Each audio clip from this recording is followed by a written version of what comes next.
Bonjour tout le monde, c'est Maud, je vous retrouve pour un nouveau point lecture et avant de commencer, et je ne sais pas si ça se verra ou pas, mais si à un moment ou un autre de la vidéo vous vous posez des questions, je préfère vous avertir, oui j'ai la langue verte. Je viens de manger une sucette qu'on avait offert à Julia qu'elle n'aime pas, donc je l'ai mangée, voilà, c'est dit, on passe à autre chose. Dans cette vidéo, nous allons parler de Serre-moi fort de Claire Favant paru aux éditions Pocket. Ensuite, pour le week-end à 1000, j'ai lu Movers de Megan McIsaac aux éditions Ozu dans leur collection Virage. J'ai aussi lu un manga et ce sera le premier manga que je vous présenterai sur la chaîne, mais on ira très vite, rassurez-vous. Avec l'Attaque des Titans, l'édition colossale qui réunit le tome 1, 2 et 3. Et c'est écrit par Hajime Isayama et c'est chez Pika Édition. Je vous parlerai ensuite de Ne tirez pas sur l'oiseau moqueur de Harper Lee paru aux éditions Le Livre de Poche. Et on finira avec un e-book qui est Le Puits de Marie Sexton aux éditions MXM Bookmark.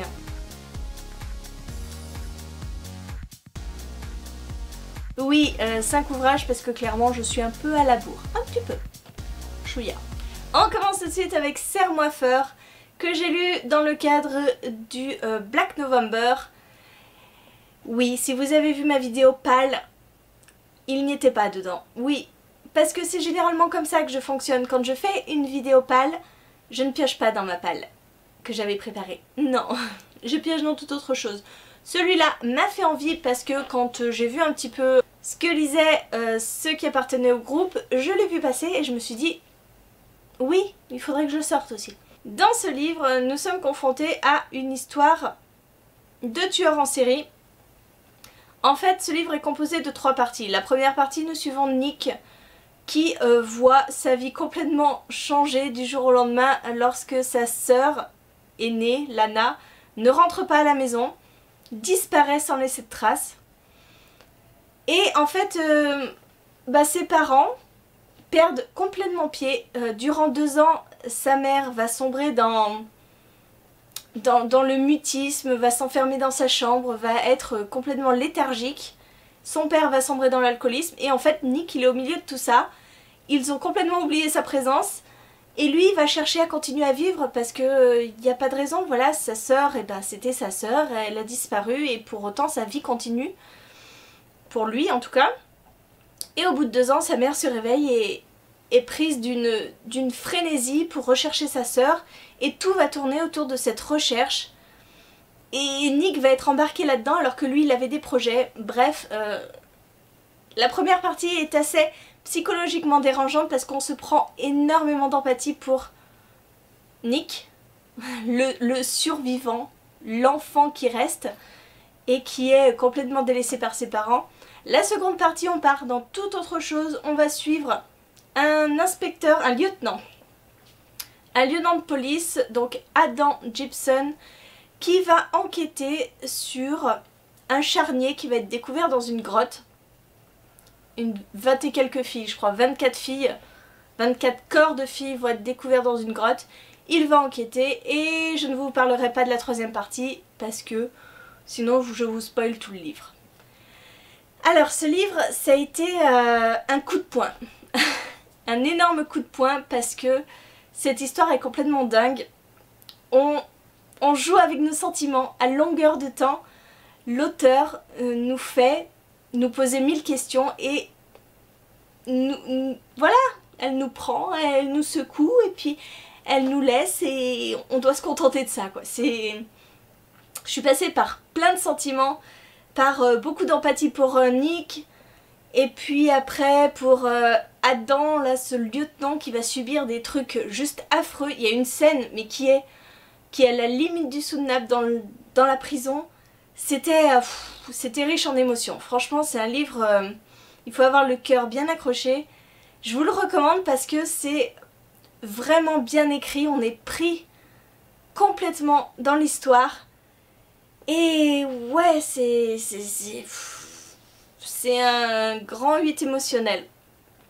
Et voilà, c'est un thriller, c'est noir, c'est sombre, c'est dérangeant. Et voilà, il y a des scènes... je m'en souviendrai toute ma vie.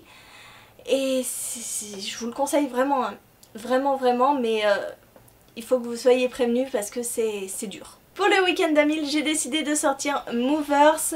Nous sommes dans une histoire super originale, j'ai trouvé. J'ai beaucoup aimé ce livre jeunesse. Nous sommes dans notre futur, dans une société où aujourd'hui-istes et passeurs cohabitent. Les aujourd'hui-istes sont des personnes comme vous et moi, lambda. Les passeurs, eux, ont une connexion avec leur ombre dans le futur. Les passeurs sont classés par niveau. Le niveau 1 ne présente pas grand danger puisque le passeur de niveau 1 n'a aucune interaction avec son ombre. Le passeur numéro 2 commence à pouvoir communiquer avec son ombre. Le passeur numéro 3 est capable de faire venir son ombre dans le présent.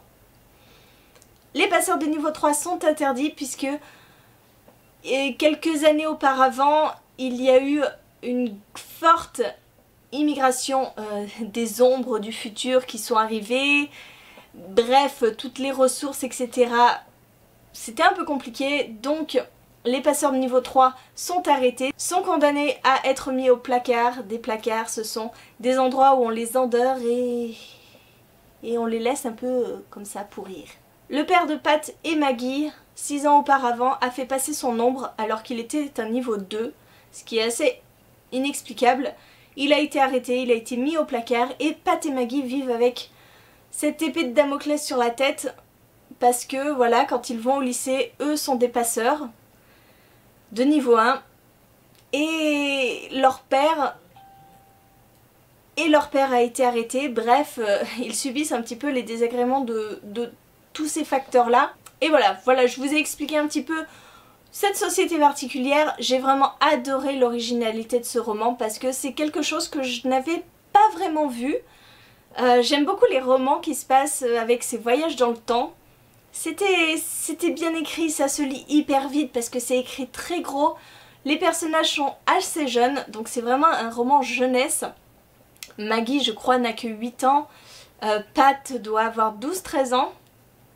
Et voilà, c'est quand même bourré d'action. C'est pas prise de tête, parce que quand on vous explique l'univers, on comprend super vite comment ça fonctionne. Pourtant, c'est assez complexe. Et cette fin... j'ai envie de me ruer sur le tome 2, mais je crois qu'il n'est même pas encore sorti. Donc voilà, si vous voulez un roman de science-fiction jeunesse pour initier un jeune à la science-fiction, quelque chose de pas trop compliqué, même si on parle de voyage dans le temps et que des fois ça peut engendrer des complications inutiles, là c'est super bien foutu, c'est hyper immersif et les personnages donc de Pat et Maggie sont mignons. Intrinsèquement on parle de harcèlement scolaire, on parle de différence entre les gens parce que voilà, les passeurs sont mis de côté. Bref, il y a beaucoup de thèmes très importants dans ce livre sous couvert de science-fiction et je vous le conseille vraiment parce que c'était top. Allez, celui-là je vais pas le tenir longtemps parce qu'il est très très lourd, il fait 580 pages. Comme je vous l'ai dit, on regroupe 3 tomes dans cette édition colossale, l'Attaque des Titans. Je ne suis pas vraiment familière des mangas, j'en ai lu quand j'étais un peu plus jeune, mais voilà. Celui-là me faisait très très envie, je l'ai acheté à mon chéri qui avait vu l'animé. Moi je n'ai pas du tout vu l'animé, mais du coup j'ai envie de voir l'animé maintenant. Et j'ai vraiment beaucoup aimé ce manga, les pages, les dessins sont très clairs, à part un petit peu dans les actions, on va dire, où ça se brouille un peu. Mais on a des dessins assez gros, facilement compréhensibles, donc c'est le top quand on commence les mangas. Et ici on est dans une histoire où 100 ans plus tôt, les titans ont débarqué. Des titans de 10 à 15 mètres de haut venus pour manger les hommes. Ils arrivent, ils becquent les hommes et ils repartent. Les hommes, pour leur survie, se sont retranchés derrière des murs gigantesques de 50 mètres de haut, dans une cité où 3 murs d'enceinte les protègent, sauf que 5 ans auparavant, le premier mur d'enceinte a cédé à cause d'un titan gigantesque de plus de 60 mètres de haut. Et depuis, la population essaye tant bien que mal de regagner cette première enceinte pour pouvoir un petit peu plus s'étendre parce que la population augmente, mais il n'y a plus assez de place. Dans cette histoire, nous allons suivre 3 jeunes, Eren, Armin et Mikasa,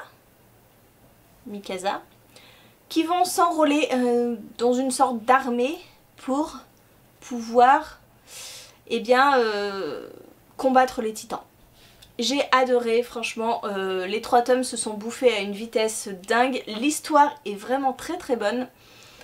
J'ai bien apprécié, et je vous le conseille si vous voulez commencer les mangas. Je pense que c'est assez simple d'accès, c'est pas mal violent parce qu'on voit quand même des titans bouffer des humains. Mais moi j'ai adoré. Allez, plus que 2 livres. Le prochain livre que je vous présente, il s'agit de Ne tirez pas sur l'oiseau moqueur de Harper Lee, que j'ai lu en lecture commune avec Isabelle. C'est un classique. Je me remets au classique, hein, vous voyez un petit peu plus. Bon, c'est un classique américain. Harper Lee, je l'ai appris en finissant ce livre, est une femme. Oui, c'est une autrice. Je ne le savais pas. Nell Harper Lee de son petit prénom. Est-ce que ça change quelque chose? Je ne sais pas, mais certains ont dit que c'était plutôt assez autobiographique, que la personnalité de la petite scout était peut-être un petit peu basée sur l'autrice. Bon, bref. Je pense que vous connaissez cette histoire. On vend ce livre comme étant un livre sur un procès de Atticus Finch, un avocat blanc qui va défendre un homme noir qui est accusé d'avoir violé une femme blanche. Mais ne vous laissez pas berner par ce résumé parce que c'est pas vraiment ça, hein. Au final, l'histoire c'est pas ça parce que le procès, voilà, le procès, je sais pas si vous voyez le petit post-it, le procès il est là, il est à ce niveau-là. Donc on est page 200, oula, presque 300, hein. À partir de la page 300 on a le procès et ça doit durer une 50aine de pages, même pas. Donc non, ce n'est pas vraiment sur un procès, c'est plutôt la vie de Scout. Scout, c'est une petite fille qui vit avec son frère Jem. Ces 2 enfants sont élevés par Atticus Finch, un père célibataire, dans une petite ville d'Alabama. Et en fait, on va suivre leur histoire. Le narrateur, c'est Scout, c'est cette petite fille, alors on voit tout par rapport à ses yeux, plutôt innocents.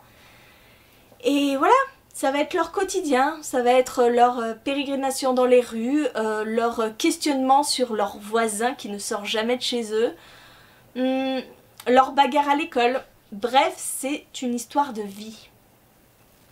Le procès en effet est présent. Il engendre énormément de questions dans cette Alabama des années 30. C'est révoltant, c'est affreux. Ça m'a soulevé le cœur de voir toutes les injustices qu'il y avait par rapport aux Noirs.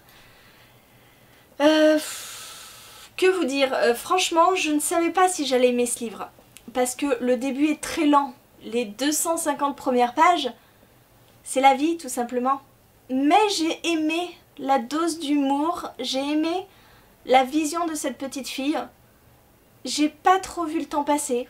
Franchement, j'ai apprécié. Le procès, voilà, le procès, tous ces petits marque-pages, c'est simplement le plaidoyer d'Atticus Finch qui est juste splendide, qui est juste magnifique, qui a des mots profondément humains et tellement justes. Et l'après-procès, et tout ça, là, les 100 dernières pages, et ben c'était parfait. Moi j'ai vraiment beaucoup aimé, c'est un classique que je recommande. Mais ne vous attendez surtout pas à n'avoir que le procès parce qu'il arrive très tard. Et je me suis vraiment attachée à Scout, je me suis vraiment attachée à son frère. Je me suis attachée à cette petite ville, même si les gens peuvent paraître durs, peuvent paraître insultants face aux Noirs. Et ben Atticus il est là et il prend la défense et il veut sauver même si il sait que c'est vain. Mais voilà, j'ai beaucoup aimé ce roman. Il est plein de poésie et c'était top. Je suis super contente d'avoir aimé un classique. Ça me réconcilie avec les classiques, vous voyez? Et le dernier roman dont je vous parle, il s'agit du Puits que j'ai lu grâce à la plateforme NetGalley et aux éditions MXM Bookmark. Ce livre sort le 22 novembre. À l'heure où vous verrez cette vidéo, on devrait avoir passé à peu près le 22 novembre, je pense. Dans cette histoire, nous allons nous interroger sur ce qu'il est advenu d'Élise. Élise, c'est une jeune fille de 19 ans qui, un jour, un soir, prend ses 5 amis avec elle et ils vont aller s'installer dans une maison qui est réputée comme hantée. Ils vont faire une petite séance de spiritisme, ils vont se mettre à la recherche d'un puits qui est censé être sur la propriété puisque durant la séance de spiritisme, un esprit lui aurait dit que dans le puits se cachaient des corps. Donc ils se mettent à la recherche de ce puits, sauf que au beau milieu de la nuit, par une nuit froide, ils laissent vite tomber, ils se séparent et au matin, plus personne n'a vu Élise. Dans ce livre, nous allons alterner entre deux périodes. La période présent et la période 12 ans plus tôt avec ce qui s'est passé pour Élise. Haven est le cousin d'Élise, il était là cette nuit-là et 12 ans plus tard il est devenu écrivain, il fait des romans d'horreur et il va se remettre en relation avec les jumeaux. Eux aussi étaient là cette nuit-là, sauf que en fait eux, les jumeaux, sont devenus des chasseurs de fantômes. Ils vont revenir sur les lieux où tout s'est passé, dans cette maison soi-disant hantée. Ils vont faire une émission pour leur société de chasseurs de fantômes. Ils vont rappeler Haven et ils vont se remettre à enquêter sur ce qui s'est passé, qu'est-ce qui a pu se produire pour Élise, etc. J'ai franchement beaucoup aimé ce livre. Donc c'est une parution des éditions MXM Bookmark. Donc je dois vous prévenir, il y a une romance gay, donc MM à l'intérieur. C'était la première pour moi. C'était assez soft, hein, je dois bien vous dire. Ce n'est pas une romance vraiment à la base, ce livre. C'est plutôt une sorte de thriller, mystère. Moi, ça m'a pas dérangé. Il y a une scène de sexe, forcément, entre deux hommes. Mais en fait, j'aime tellement Haven et cet autre garçon, Pierce, que j'ai trouvé trop mignon. Donc moi, ça m'a pas choqué. Voilà, si vous aviez des réticences à attaquer ce livre, moi je vous dis, n'en ayez pas parce que moi, ça m'a pas choqué. J'ai beaucoup aimé surtout cette ambiance, voilà, cette ambiance chasseur de fantômes où on se retrouve dans une maison avec le plancher qui craque, les séances de spiritisme, est-ce qu'il y a toujours les esprits dans cette maison avec les morts qu'il y a eu, etc. Et ce mystère autour du puits. C'était franchement bien fait. J'aime de toute façon tous les livres qui sont en alternance entre le passé et le présent. Là j'ai été servie, j'ai beaucoup aimé. Pour ce qui est de l'intrigue, même si on sait quand même rapidement ce que peut être arrivé à Élise, hein. Voilà, on se doute très rapidement. Moi, j'avais pas vu venir le coupable, enfin, j'avais pas vu venir vraiment cette fin. Je l'ai beaucoup aimé et surtout, je me suis vraiment attachée au personnage. Voilà, Haven, je l'ai beaucoup aimé. Ce garçon pas sûr de lui qui a fait son coming out, qui a toujours été amoureux de Pierce mais qui se sont perdus de vue pendant 12 ans à la suite de cette tragédie. Voilà, c'était un livre que j'ai bien aimé. Par contre, voilà, au niveau de l'enquête, bon, c'est pas extraordinaire, c'est pas un thriller où vous allez frissonner et où vous allez vous poser 1000 questions. Mais ça coulait bien, ça se lisait hyper vite et voilà. En gros, j'ai fait quand même de très bonnes lectures. Sur ce point lecture, je dois dire que les lectures étaient quand même très bonnes. Voilà, j'en ai fini avec ce point lecture qui doit être bien plus long que d'habitude parce que je vous ai quand même parlé de 5 livres, donc 5 ouvrages, 4 livres, un manga. J'espère que la vidéo vous a plu. N'hésitez pas à me laisser en commentaire vos impressions, si vous avez envie de lire un de ces livres ou si vous l'avez lu, me dire ce que vous en avez pensé. En attendant, je vous fais des gros bisous, je vous souhaite une très bonne journée, de très bonnes lectures et je vous dis à très bientôt pour une nouvelle vidéo.